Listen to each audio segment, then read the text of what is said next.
So my name is Matthew Griffin. I'm the CEO and founder of the 311 Institute. So we're a global futures and deep futures organization looking up to 50 years out.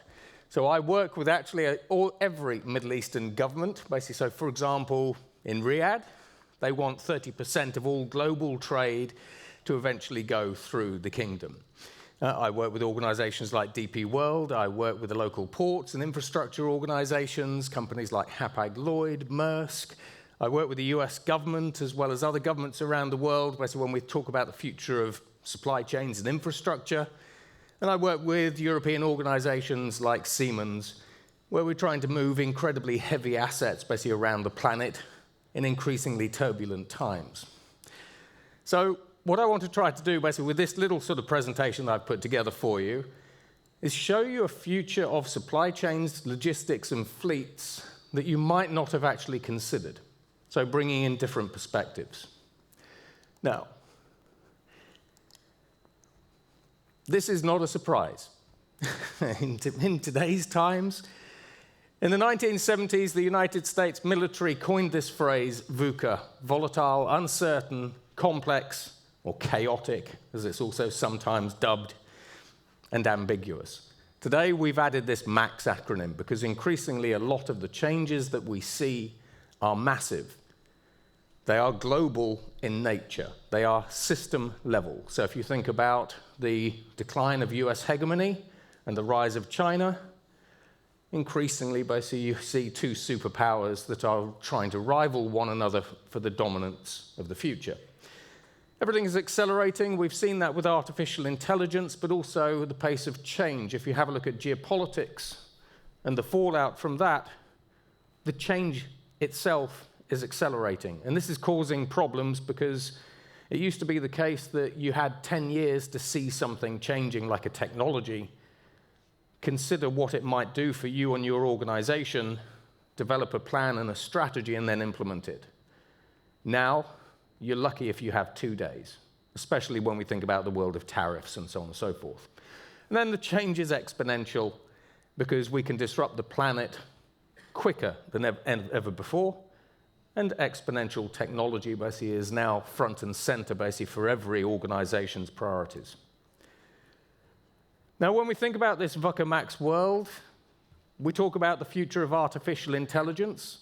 We've moved from traditional AI to generative AI to agentic artificial intelligence, and then we have neurosymbolic AI coming through soon. But when we think about agentic artificial intelligence is increasingly an intent-based AI.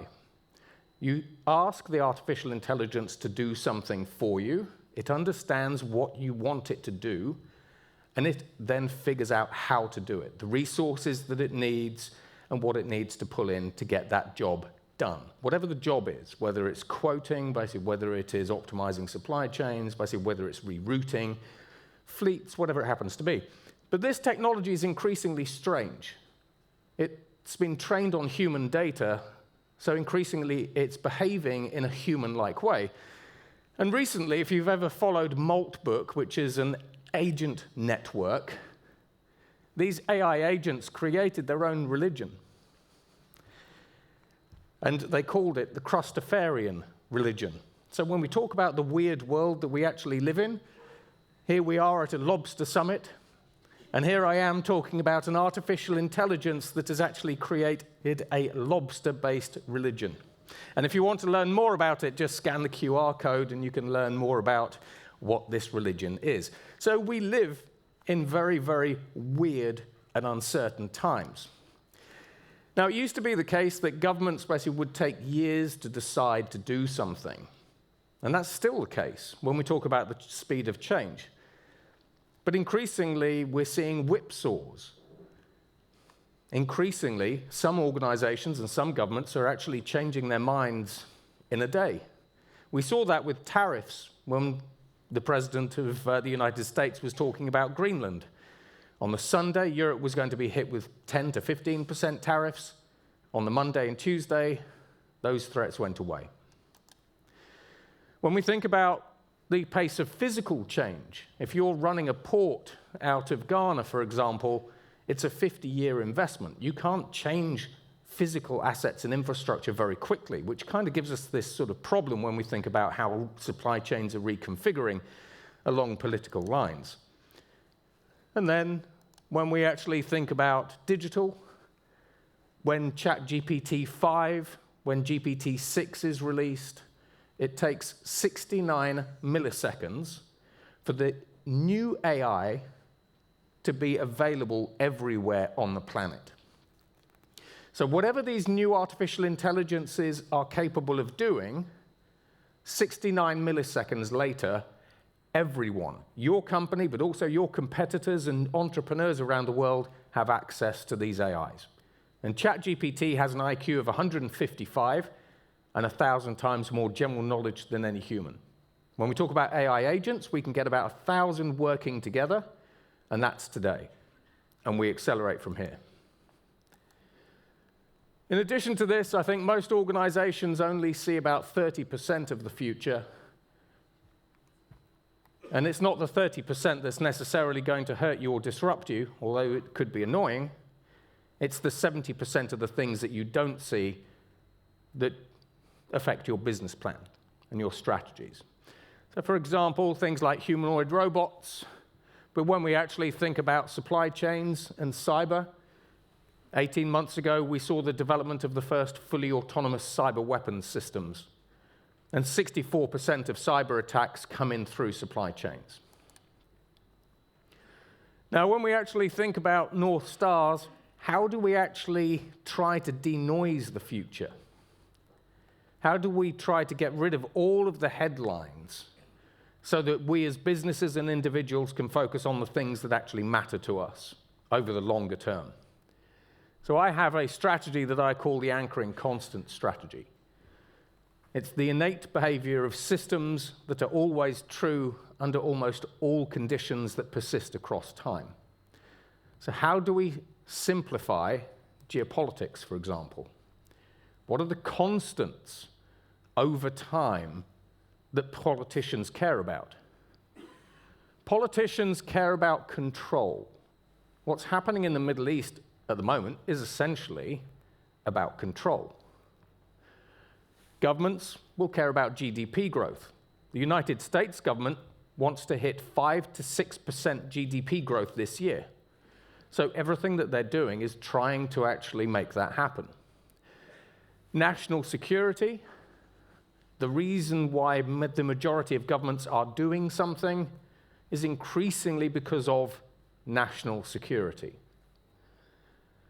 Politicians want to survive, and they want power and influence.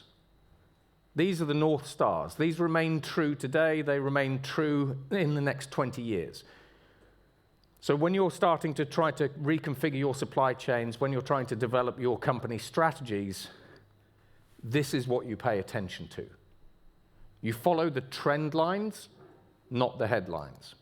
When we think about technology, technology will become increasingly autonomous in the future. Increasingly in the future, we will all automate more. The cost performance of technology will continue to decrease. In the future, we will use more technology, not less, and it will have more utility. Now, in terms of the technologies that you use, the partners that you bring in, those change. But you know as organizations that in the future you will be using more technology, not less. So when you're thinking about your IT stack and your OT stacks, how do you make sure basically that you're actually setting things up correctly? Now, when we have a look at sort of the main movers, I work with a lot of companies. You've got MSC. So MSC's global strategy now is to massively increase the size of their cargo fleet. So they are going big or going home. When we think about Maersk, Maersk is increasingly buying warehouses, ports, infrastructure, and so on and so forth. They are increasingly trying to dominate a vertical supply chain. So the reason to use Maersk would be because they can ship products, store products, and then they can manage the logistics from there. When we think about Alibaba, not necessarily a traditional sort of logistics organization, They will help you design your product. They will help you find the factory in China to make it. And then when we here in Amsterdam and Rotterdam order a product via the Alibaba website, their system will automatically optimize everything for you. So they will go from design all the way to the consumer's door. When we think about DP World are one of my clients, basically through Dubai. We take a different approach. DP World is now starting to sell cybersecurity solutions because they used to spend $300 million basically on protecting the business, and that was only ever going to go one way. That was only ever going to increase. So now they're turning cyber into a revenue stream. In Latin America, they're actually offering financing to small, medium businesses because those small, medium businesses have problems accessing loans to expand and to increase exports. So DP World has partnered with JP Morgan to offer financing to small businesses, which is a market opportunity of $2.5 trillion, because if they finance your business and help you grow, the idea is that you'll use their logistics and supply chain fleets. And of course, they're verticalizing as well. So in the UK, for example, they manage all of Apple's inventory and so on and so forth. BYD. BYD will own the lithium mine in Chile. They will own the dark factory basically in Shanghai. They will own the port. They own the cargo ships. And then they will own the compliance corridors, basically, so they actually literally manage the entire vertical supply chain. So BYD are increasingly able to not only secure their supply chains and ensure consistency and pricing power, but they can deliver the car straight to your door. When we think about China, China is investing $1.5 trillion on the Belt and Road Initiative, but they also have the digital Silk Road and the energy Silk Road. Now, you tie these together, and via BRICS 2.0, you have a very, very powerful, very large new logistics network that covers around 50% of the global's economy and 50% of all of the people in the world. And then when you think about Jeff Bezos and Amazon, about 2 years ago, through Blue Origin, Jeff Bezos said that ultimately he wanted to become the world's #1 interplanetary logistics company. So he wants to be able to ship stuff to space, including pizzas. So what you have here, basically, is you have a lot of new competitors coming into the industry, but you also have a lot of established players that are actually starting to think about how they actually expand their footprint and their relevance into new areas. Now, from an artificial intelligence perspective, we have different organizations like FedEx and Walmart that are actually using what we call an agentic orchestration layer. So companies like Radiant, companies like Expeditors, for example, if you're sort of partners with them, increasingly basically will use artificial intelligence to negotiate rates, book repairs and shipments, basically, and all of this happens autonomously. So a very, very fast turnaround. Using AI, we can also do real-time risk modeling. If you combine this with future quantum computers, imagine all of the uncertainty that we see because of the Middle East situation. As an organization, what's your play? So increasingly, the ability to use technologies like artificial intelligence to do real-world risk modeling and then produce a high-low watermark of these are the best solutions become increasingly important in an uncertain world. I do a lot of work with insurance organizations. Increasingly, more of your companies basically will be using algorithms to run your operations, to ensure security, to optimize this, that, and everything, to run the fleets. So increasingly, the insurers I work with are thinking about developing algorithmic insurance, where we insure your AI, because we've already seen how AI can create a lobster religion. And then forever assets, basically if you're running fleets, it used to be the case you'd own a truck, basically you'd own it for 15 years as an asset, depending on your sort of write-downs. But actually, if we can update the capabilities, the miles per gallon and everything else, basically for that particular truck, just using software, then do these fleets now have an extended life? Do those assets that would have depreciated over a 5 or 10-year period now depreciate over a 20-year period? Or do they even appreciate in value? So how you think about assets on your books has changed because of artificial intelligence. And then finally, when we think about supply chains and logistics themselves, increasingly in an increasingly turbulent and uncertain world, organizations like BMW, a standard BMW with a combustion engine, will be made up of 30,000 parts. 30,000 components that you've got to ship into Germany basically through all sorts of different routes. So organizations like Siemens that I work with, increasingly we're trying to use generative artificial intelligence to reduce the number of components that are used in the manufacture of products. And an extreme example of this is we recently used artificial intelligence to redesign a rocket engine. Now, most rockets and rocket systems have about 100,000 parts from all over the world. We reduced it to 2,000. So now, by flattening supply chains and by using artificial intelligence in new ways, I can increase the resilience of my supply chain, as well as lowering costs for my business. In China, which is very different basically from what we do in Europe, if I'm looking to find a partner to make something for me in China, I don't select the factory. I select the region. Because if you want to make a robotic vacuum cleaner, for example, then you might go to Shanghai, but every single component, every single part that we need to use to make that robotic vacuum cleaner is available in that same city. So when we think about China's efficient supply chains, the Chinese do things in a very, very different way to what we do in Europe, which is why typically they can make products at 30% less cost. When we think about energy, oil today basically has gone back to $110 per barrel. Now, if you think about the cost of running your fleet, in the past 2 weeks, the cost of running your fleet could have gone up by 81%.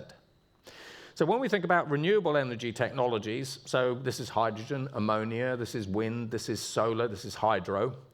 When we look at solar, the cost of generating electricity for your electric vehicles through solar in Europe is $40 per megawatt hour. In China, it's $20 per megawatt hour.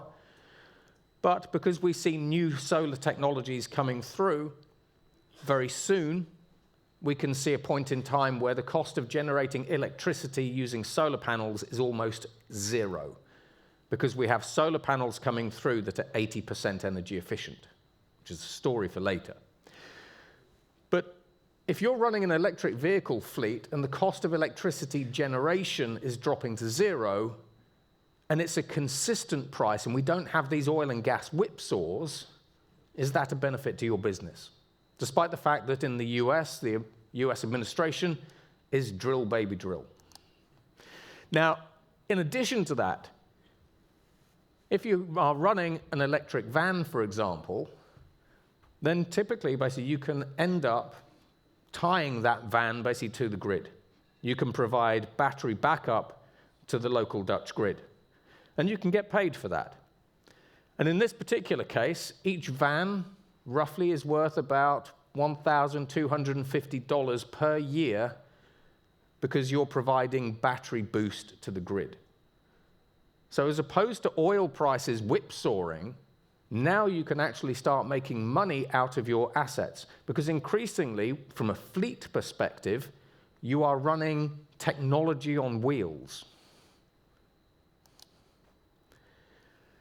In addition to this, when we have a look at new innovations, basically from companies like BMW, if you have an electric van or an electric truck, and those are now running autonomous or semi-autonomous platoons, if one of those vans has a surplus of electricity, you can transmit that electricity to the vans and the infrastructure around it.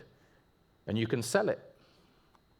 So we have new revenue streams that are actually coming through, bearing in mind that when we have a look at the margins in the logistics industry, they are famously razor thin.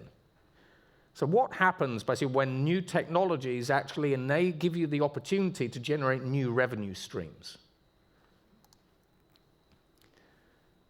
When we think about China, so China's relationship with Latin America, they increasingly use what we call compliance corridors.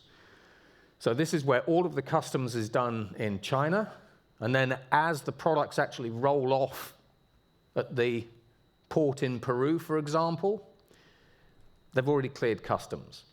So when we think about how long products typically sit in customs, it can be 2 to 4 days, depending whether it's air cargo or whether it's a port. So compliance corridors actually help China move things a lot faster and reduce the administrative burden of customs. Other things that we see in China, so the Chinese basically have been able to reduce last mile costs by about 90%. Now, the cost of last mile delivery typically takes up, 40 to 60% of the cost of a delivery? Now, in China, what we typically do basically is we have a community leader, and that individual community leader, for example, in a Rotterdam suburb, will take all of the goods in, and then the consumers just go to that location, pick up their products. But it can actually cut logistics costs by 90%. When we think about cargo handoffs, so in Latin America, again, there's a project called Alice. And when we think about fill rates, most fill rates are roughly 60%. But how useful would it be if your fill rate could always be 100%? So this is where we actually have a system to hand off cargo from one rival carrier to another. So you're not optimizing to own the asset. You're optimizing to own the load and the fill. Then coming out of China and Taiwan especially, basically we see dark warehouses. So when we think about humanoid robotics, which is a $25 trillion market opportunity, increasingly organizations like Xiaomi, BYD, Foxconn, and Honhai are now operating fully autonomous dark warehouses. And again, this is helping them cut their costs by up to 50%. And we see this coming through in Europe as well, but at a slower rate. Amazon is now starting to create dark warehouses, but one of Amazon's biggest problems with dark warehouses is they have over 1 billion SKUs. But Amazon think that they will be able to operate fully dark warehouses now within the next 8 years. And again, these drop costs. Then when we think about teleoperated trucks, so if we have a Category 3, Category 4, Category 5 truck, if we do actually want a human in the loop still, and we want teleoperations, at the moment we all know basically how difficult it is to retain drivers. So what happens when you can simply hire drivers basically from anywhere across Europe and across 5G networks, they just teleoperate your fleets. And we see this in places like Vegas and so on and so forth. And then finally, with organizations like BMW, BMW has a vast global supply chain, moving hundreds of thousands of individual components from thousands of different suppliers basically into Germany. So increasingly, organizations like BMW are using quantum computers to dramatically optimize their supply chains in real time. Because a quantum computer can run calculations that would take a traditional supercomputer 2.5 billion years in 30 seconds. So when we think about the role of technology, the part that it can play basically in helping improve resilience, reduce costs, but also increasingly grow new revenues for you, we're only just scratching the surface. And that's it from me. So thank you very much for listening. I hope you enjoyed that.